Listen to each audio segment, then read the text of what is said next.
In the city I grew up in, it was a small town where everyone knew each other till the extent that every embarrassing experiences we faced as kids were known to all, even by our enemies. Attending class was a headache we teenagers all faced and didn't want to accept, but just had to face. I was among those who loved school better than my home, because of my parents always arguing, and that never seems to end. I hated their arguments so bad that I played loud music in my headphones, but that didn't drown out the noise, so school was my option, and I guess my escape. My parents later got divorced. My mom won the court case, which involved me and my two siblings, but we moved to another state. Starting anew isn't fun, and I've been experiencing it slot since childhood. Memories we favored can't just be forgotten. People we grew up with, shared our moments, argued with, fought with, all left behind like it was a dream.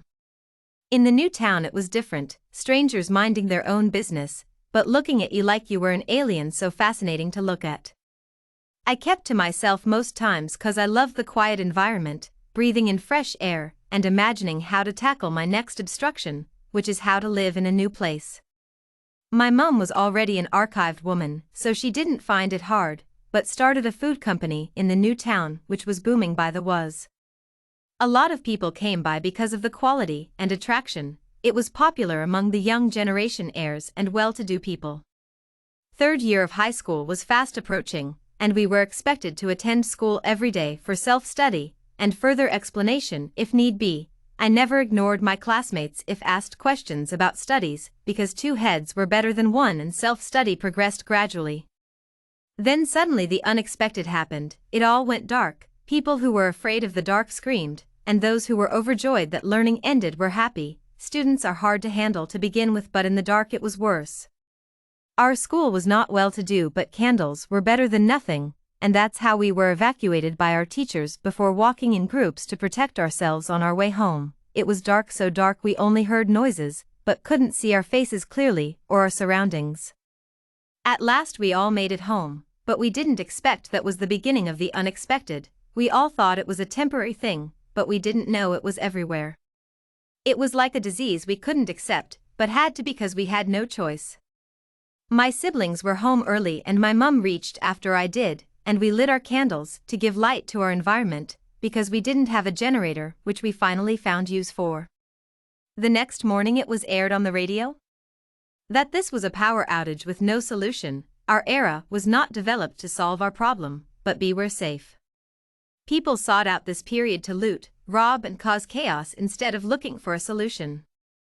I guess we were back to square one all over again in this era. The government had not said anything. What were we to do when even the menial jobs were done by our parents, and the ones we saw weren't worth a dime? The rate of currency were not much even for all well-to-do and able people. We all took what we saw as easy for granted until we lost it.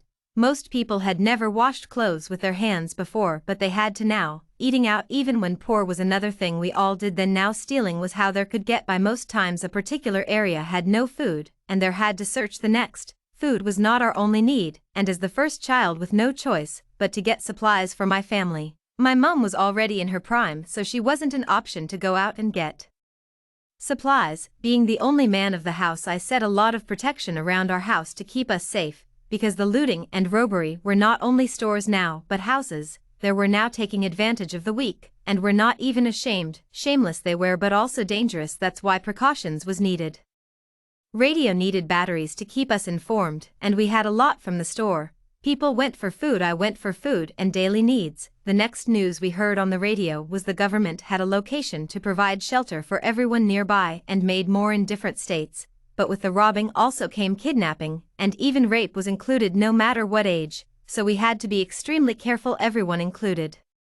It was broadcast that people already came to seek shelter there, and more arrived gradually, and we would have to move eventually from our location to a safer one.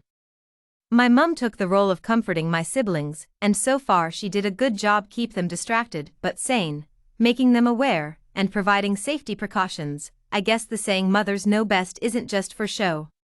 She cooked and cleaned, something she hadn't been doing because we all had washing machine and dishwasher, but now it had no used, only a box used to store things and hide things if need be. We children grew up faster due to circumstances, but we had to adapt. Boys had no choice even though small. My brothers were still little and all of the responsibility still fell on me, but I wasn't complaining. I was their big brother after all, and it was my duty to protect them, and that's what I did. Funny thing about it all was I was a girl to begin with, but boys' clothes were better and safer to keep me away from danger and the eyes of kidnappers and rapists. I had learned martial arts before, so I fit well right in my character as a big brother that could protect them. The unexpected is something we could have never believed even if we were told one day, but that's how we are living now, but we're going to surely survive it.